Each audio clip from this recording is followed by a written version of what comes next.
to London now, where Indian Prime Minister Narendra Modi is on a crucial visit. This is a visit which will solidify and bolster ties between India and the UK on a range of areas, on a range of issues, from trade and investment to education to innovation. Indian Prime Minister Narendra Modi kicked off his 4-day UK tour in London. Prime Minister Modi is expected to address a massive gathering of the Indian diaspora in London's iconic Central Hall in Westminster. Touted as a Bharat ki Baat, the address is in fact a globally broadcasted event wherein Prime Minister Modi will be addressing people across the world. Earlier today, Prime Minister Modi was received by British Foreign Secretary Boris Johnson at the airport. Prime Minister Modi then held a breakfast meeting with British Prime Minister Theresa May at 10 Downing Street, where the two leaders discussed issues of secularism and also contribution to anti-terror operations. Vowing closer ties, Prime Minister Modi also assured the UK Prime Minister of no dilution of the importance of London after Brexit.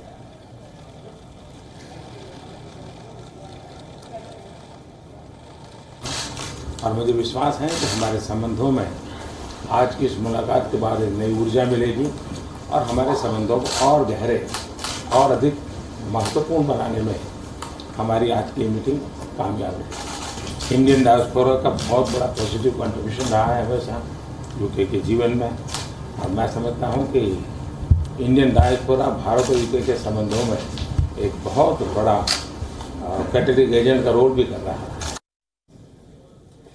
Those bilateral talks were then followed by a meeting with the Prince of Wales at the Science Museum. Prime Minister Modi and Prince Charles attended the exhibition on 5,000 years of science and innovation. Post that, the Indian Prime Minister also held discussions with CEOs from both India and the UK, which has been touted as a successful initiative, bolstering ties between India and the UK when it comes to the area of trade and investment. Let me get in our London Bureau Chief, Mandy Clark, who's been getting us the very latest throughout on Indian Prime Minister Narendra Modi's crucial London visit. Good evening, Mandy. We believe you're at the venue of the address that the Indian Prime Minister will be making to the members of the Indian community there in just about 45 minutes from now. What's the buzz? Well, there's certainly a lot of hubbub. People are already going in. There's going to be around half an hour of some cultural warm-up ahead of his expected talk, where he will take the stage around 5 o'clock local time. We do know there's already some questions that have been taken from social media. There'll also be some live questions, but this is his chance really to connect with the diaspora. There's a lot of excitement, as you probably can hear around me, of people looking forward to getting in and having that FaceTime with the Prime Minister. What have people been telling you, Mandy? If you can also try and speak to some of them, if possible, what have they been telling you on the expectations that they have when their leader speaks to them in just a while from now? So a lot of it is about how to make a greater connection with the British Indian community and how they can almost best serve making a closer ties between Britain and India, because in many ways they feel like they have a foot in both countries. One of the girls I was speaking to said it matters a lot to her that he takes a great interest in the diaspora. She does feel like almost an Indian ambassador. She wants to know, they have a very serious concern. She wants to make sure that India becomes cleaner, but she's enormously proud of the achievements that Prime Minister Modi has created so far, and she wants to know what, in a way, she can do to make a closer connection between the two communities. So it is a very powerful resource that he has been harnessing over the years, every time he does a foreign trip meeting with the diaspora.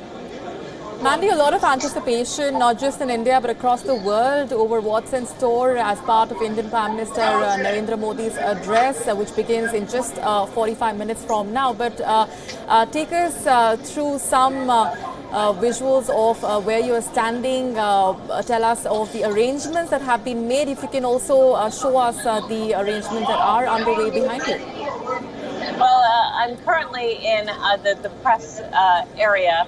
A lot of the people are lining up to get into the venue. Some of them are members of press, but we also had quite a few delegates. Priti Patel, who is a Indian origin member of the UK Parliament, was here.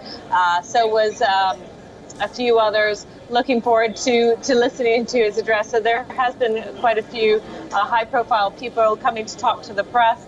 And so it is just the other room. You will see there's loads of people just trying to get into the other room. That's where the auditorium is, and they will be hosting the event.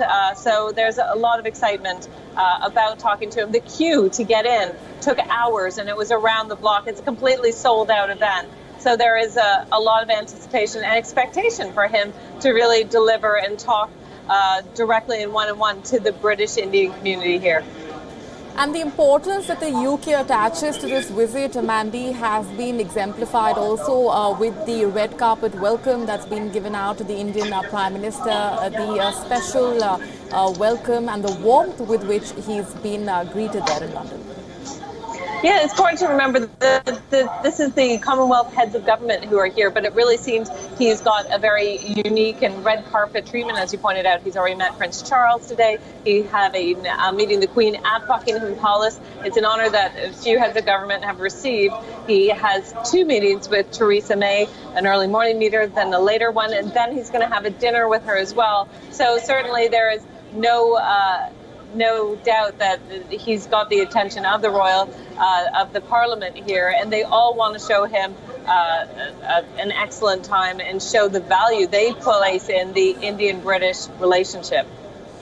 Also, you've been talking about what people have been telling you, Mandy, in terms of education, in terms of job creation. What are the specific things that those members of the Indian community have in mind that they would like to hear from the Indian Prime Minister on?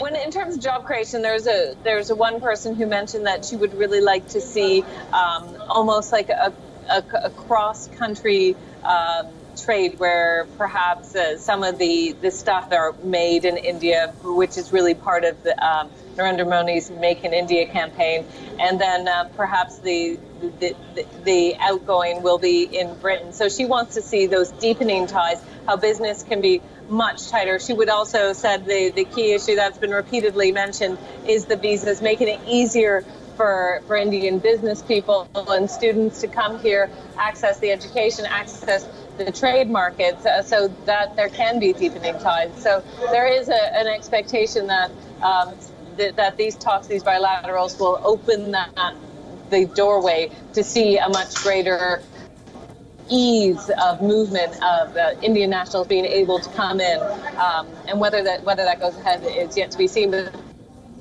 certainly, there's expectation that there will be an ease of that.